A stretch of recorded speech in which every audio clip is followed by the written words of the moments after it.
Hello and welcome back to Suspended Fanimation. I'm your host, Dennis Bithoulkas, and it's time for Moon Knight, Season 1, Episode 1, The Goldfish Problem. Welcome, everybody. Let me take care of some business first, and we'll get down to it. If you like what you see here, like, share, and subscribe. Excuse me. And if you like what you see there, excuse me, like, share, and subscribe. And if you're still on the fence about subscribing, take a look at the video that pops up at the very end here. YouTube takes the algorithms of all the stuff you've been watching and tries to match it as best as possible and puts it in a video. Well, tries to match it as best as possible. One of the videos in my vast video library and pops up here just for you. And if you like what you see there, hit that subscribe button down below there. And if you don't want to be notified by YouTube when I come on live, or it's a 50-50 chance really, hit that bell down below and YouTube won't notify you. But you should go over to suspendedfanimation.com. Take a look at the schedule I have up there. I change it out every week. Also, that's where the changes happen too. If I'm going to change out the schedule, like I'm going to do later on after this podcast, because I'm not going to be in town this weekend. So I have to switch some stuff up. Anyway, um, with that said, let's get to it, shall we? Spoiler alert, I am going to spoil the episode. If you've not seen the episode, go and watch it. Come on back. This will be a video. You can comment down below in the comment section. Yes, no, I'm giving you enough time to hit the pause button. Okay, that's enough time. So for those of you wondering who the fuck Moon Knight is, it was kind of Marvel's I guess you could say everyone says it's Marvel's answer to DC to Batman is really what it is, and really not the case. Because Moon Knight in the comics, yes, while a vigilante, yes, does have some money, limited resources, stuff like that, has multiple personalities and also answers to an Egyptian god of the moon. So, um, yeah, he may or may not be crazy. That moon, the Egyptian god, may be a figment of his imagination, at least in the book. This kind of stuff, how it played around with it. But in this series, they are just putting it boldface out there, if you will, in this first episode, where we meet Stephen Grant, who works at the National Gallery in Trafalgar Square in London, and kind of a milquetoast kind of person. Works in the gift shop, knows a lot about Egyptian artifacts, things like that. But his boss Donna always beats him the fuck down, and he has some problems. Obviously, at night he chains himself to the bed, to his leg to the bed, and puts sand around the bed to make sure there's no footprints around it, and also puts tape on the door and everything like that, just to make sure he doesn't go wandering in the middle of the night. And with good reason. So at one point he ends up having I guess you could say, an episode where he kind of blacks out and wakes up, and he's in Germany. And he's got a golden scarab in his pocket. He doesn't know what the hell's going on. People are shooting at him. He's running from them, and he comes across some dude, Ethan Hawke, actually, who likes to put glass in his sandals, broken glass in his sandals, and lead a large group of people in a cult. And it's actually he leads the group for the god, the Egyptian god Amet. So Amet is actually the devourer of the dead. That's who the Egyptian god is, or goddess, I guess you could say, is. And he is trying to lead. The cult is called Justice of Amet, or Amet. Yeah. And what he does is he has a scale that is a set of scales that are tattooed on his arm, and he has a cane that he holds onto the person's hand. He puts the cane inside of the crook of their arms there, and the scales start moving. And if you're found to be good, you survive. If you're found to be evil, this is whether you do past, present, or future evil, then you die. That's what it comes down to.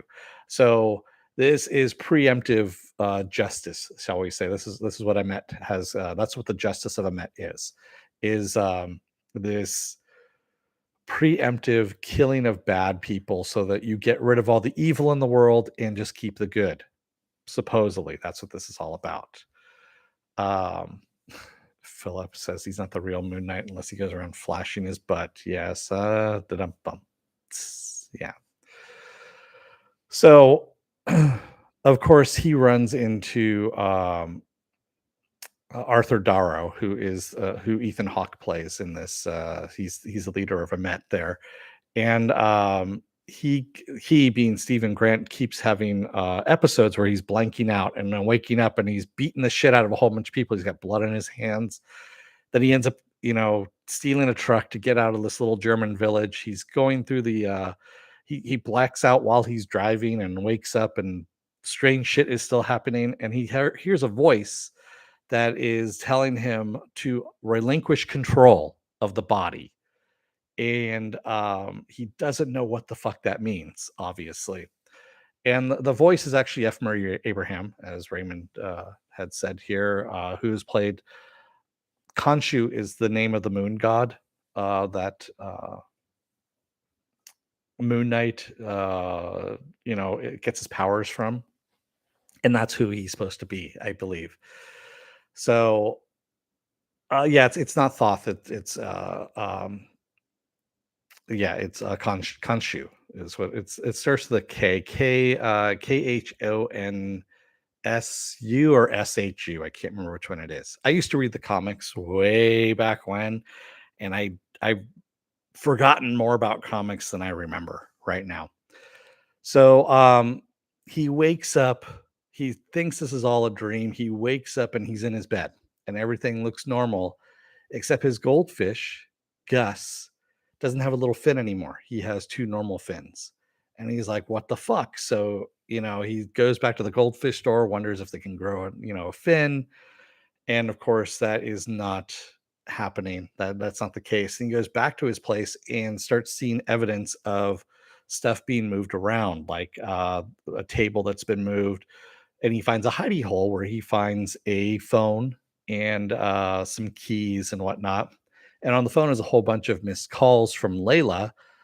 There's one also by Jean Paul Duchamp, who we all know as Frenchie, which is his best friend, Mark Spector's best friend, which is another personality that Stephen Grant has. And when Layla calls and says, "Where are you? You've been missing for months. We thought you were dead," kind of thing. And he's like, "I don't know what the fuck you're talking about," kind of thing. And so, yeah, he is freaking out at this point. He also had made a date, or supposedly he doesn't remember making it a date with a hot girl actually in the National Gallery. Dylan is her name. And he says, "Oh my God, I'm late." He takes off, he goes to the date, and he calls her because he's sitting there and the date hasn't shown up. And he's like, "What's going on? Where are you?" And she goes, "I was there on Friday." He goes, "Today's Friday." And she goes, "No, it's Sunday." So he's obviously missing some days here. Oh, and he also made the mistake of telling Arthur Darrow his name and where he works too, while he was trying to get away from the guards. So when he gets to work, who is waiting for him but Arthur Darrow? And this is actually when he's pulling inventory shift is what's going on. He's there by himself at night, and he starts seeing that there's other people that work at the museum that also are part of the Justice of Amet group. They all have their little tattoos on their arms, whether they be security guards or workers at the National Gallery. And all Arthur wants back is the golden scarab that he stole. And he's like, "I don't know what you're talking about." And he's running. And Arthur releases what looks like dogs, like Egyptian dogs, like the dog of the dead kind of thing. And there one is going after him and goes into the bathroom and he locks the door and he sees Mark Spector in the mirrors telling him to relinquish control of the body. And finally, as the thing bursts in the door, he relinquishes control of the body. We hear him beating the fuck out of everything. We don't see it. And we hear the dog thing whimper. And then we see We go and took a look inside the bathroom door, and we see Moon Knight in full regala beating the shit out of the dog thing, and then he stands up, looks at at the camera, and that's where we could fade out. So, jackals, yes, jackals, dogs, whatever you want to call them. So, yeah.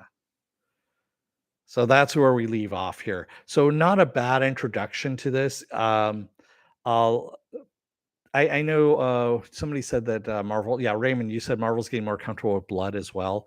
Yes and no. They actually went back into the Falcon and Winter Soldier and re-edited out a lot of stuff. So like one of the Madripoor gang who gets impaled by a pipe.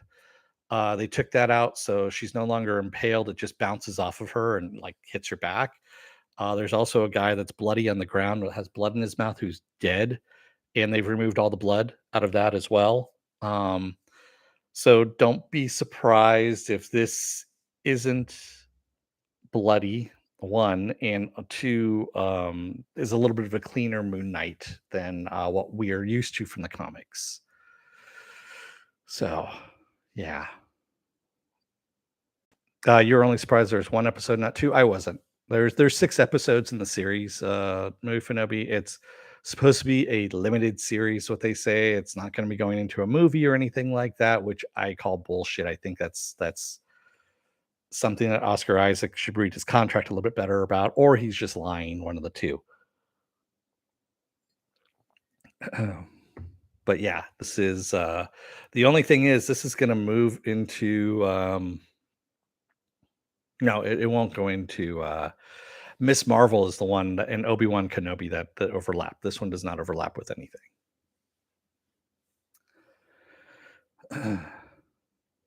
Raymond says, "Did you notice that the restroom had 20 sinks and no toilets? That's because the sinks were separate from the toilets. You go on the other side of the wall, and the toilets are on the other side of the wall. When he walked in, there was a little doorway to the left there."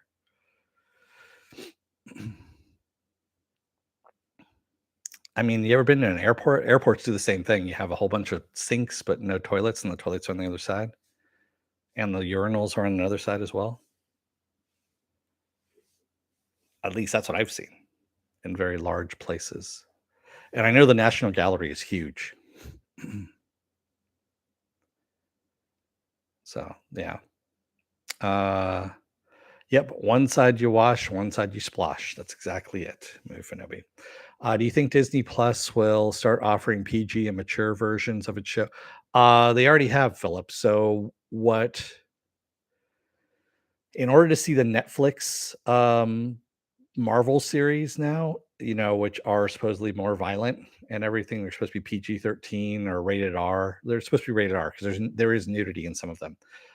You actually need to go into your settings and select you have to verify who you are, and then of course select mature content on there.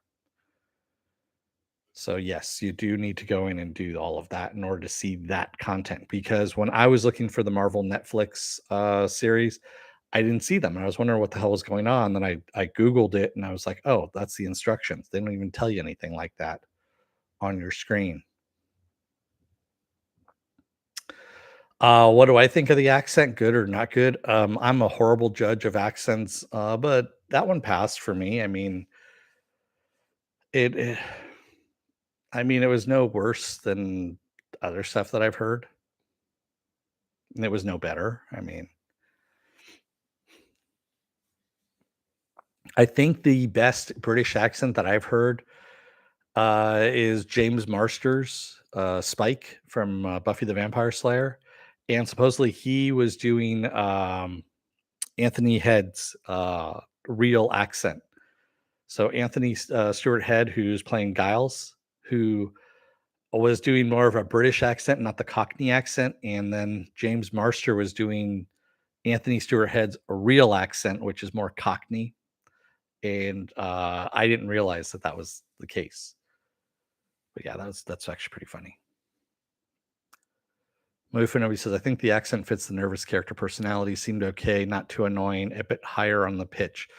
Yeah, he is trying to vary his mannerisms as well. is what he's trying to do. I can see he's trying to do like almost like a nervous tick kind of thing, and that's all well and good. I mean, if you ever want to see a good character study in body movement and even voice inflection, go back and watch the original Superman, Christopher Reeve, and watch what he does. He literally transforms his body. There's everyone keeps calling it, and it's no special effects or anything like that. He does this all on his own. Go back and watch the scene right after the flight with Lois, when he brings her back to the apartment. And then Clark is outside the door and he comes in and he's about to tell her that he's really Superman. And you see him, he's talking like Clark at first, and then he's going to tell her, and he straightens up and takes off his glasses and starts changing into the Superman voice. And you're like, holy fuck, that's actually a really good special effect. That's actually the best you'll ever see in any movie. That is easily the best one. I mean, Daniel Day Lewis is good too in My Left Foot. Don't get me wrong, but you know, you want the same person playing two different characters, or an alter ego, if you will. That's the best you'll ever see on screen. No one else has come close. No one else, I don't think, has even tried really. And he actually, I believe, he got that from the comics, if I'm not mistaken. Because they actually released something like that in the 70s about how Lois never knew that Clark Kent was Superman, is because he alters his appearance physically and his voice and all that stuff. So it's supposed to be modern times, from what I understand, Raymond. Or Marvel modern times. So 2025, 2026, somewhere around there. Oh, was it? No. So no, it'd be 2027 actually. Because they're 5 years ahead of us. They're 5 years ahead of us on that. Yeah, he's using an old ass phone, but you know what? People still use that. It is a burner phone. Exactly. I had no problem with him using the old phone. People still use those phones, man. Those things were indestructible. Those old phones were just fucking indestructible, and they're reliable too. So, not bad. Actually, a good beginning. I want to see where it goes from here. I'm guessing we're going to get some more introduction as to how this transformation takes place, why this transformation takes place, things like that. Why he has multiple personalities, or at least an inkling of what those personalities are. I guess we're going to see Layla in the next episode. I don't know. I haven't seen the next trailer for it yet for next week. So we'll see what happens. Yeah. But it looks like it's going to be fun. I mean, this actually does look like it's going to be a lot of fun. And I like the design. I do like the design that they did for Moon Knight. It looks pretty cool. Hopefully we get the moon the moon shaped batarangs. I mean, excuse me, the moonarangs.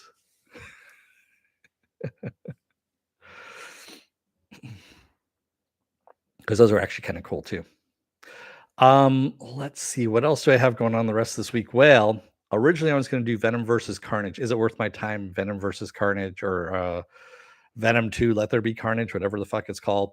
On Friday, I'm actually going to move it to tomorrow night for Thursday, because I'm going to be out of town, like I said, this weekend.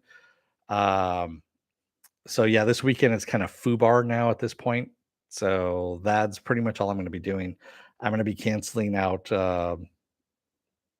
Saturday, the Sunday edition of Saturday Morning Blast Off, because I'm not going to be back in time. So I'm only going to have two things this week. Yeah, sorry. There's been a lot of stuff going on this week, so yeah. Uh, my car lease is up, so I have to get another car, and there's a lot of things that are going on. So yeah.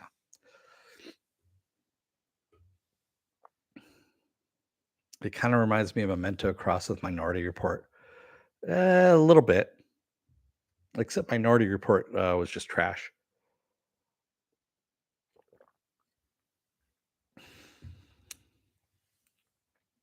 Yeah, I keep forgetting that that was Nolan's first film. I think was Excuse me, Memento. Yeah, that's kind of a weird one. I mean, all the way back then. I mean, Guy Pearce. Guy Pearce. You go back and look at that. He's a phenomenal actor who just does not get enough work. He really doesn't, and doesn't get enough recognition for his work either. Russell Crowe got all the recognition that he should have been getting, and no, didn't happen. They both came in at the same time, Russell Crowe and Guy Pearce, and Russell Crowe being the crappier actor. I'm just gonna say it. Kind of took the limelight away from Guy Pearce, who is a more refined actor. And if you ever want to see a really good Guy Pearce movie, even though it's a slow burn and you might think it might be boring, wait till the very end of it, is Rover. Rover is actually really well done. And it's also written by Egerton, the guy who played the young Uncle Owen in the prequels. Yeah. Um, and I mean, he's been in other stuff too. Joel Egerton's been in a whole bunch of stuff. But yeah, it's a great movie. And it was like a really under the radar, completely under the radar movie. And it's also sci-fi too because it takes place in the future where there is I believe the gas shortage is happening, and yeah, there's just all kinds of stuff. But it's well worth it. So with that said, I'm gonna let you guys go for the rest of the night. Thank you to everybody joining me tonight in the chat, and thank you if you made it this far in the video. If you're still on the fence about subscribing, take a look at the video that pops up at the very end here. YouTube takes the algorithms of all the stuff you've been watching and tries to match it as best as possible to one of the videos in my vast video library and pops up here just for you. And if you like what you see there, hit that subscribe button down below there. And if you can, hit that like button, the share button as well. And if you want to know when I'm going to be on live again next, go over to suspendedfanimation.com. Take a look at the schedule I have up there. I change it every week. Also have all the links to my social media on there and all the links to my pages as well. So with that said, don't let the door hit your ass on the way out. Otherwise, you may wake up in Germany and you have some voice talking to you in your head telling you to relinquish control of the body, and you might want to do it because you never know what's going to happen. Thanks, everybody. I will see you again tomorrow. Until then, stay safe, be well, take care, get those vaccine shots, get those booster shots, get the other booster shot too, if you can, if you're eligible for that, and stay safe out there. Thanks, everybody. I will see you again tomorrow. Until then, have a good night and take care out there. Thanks, everyone. Good night.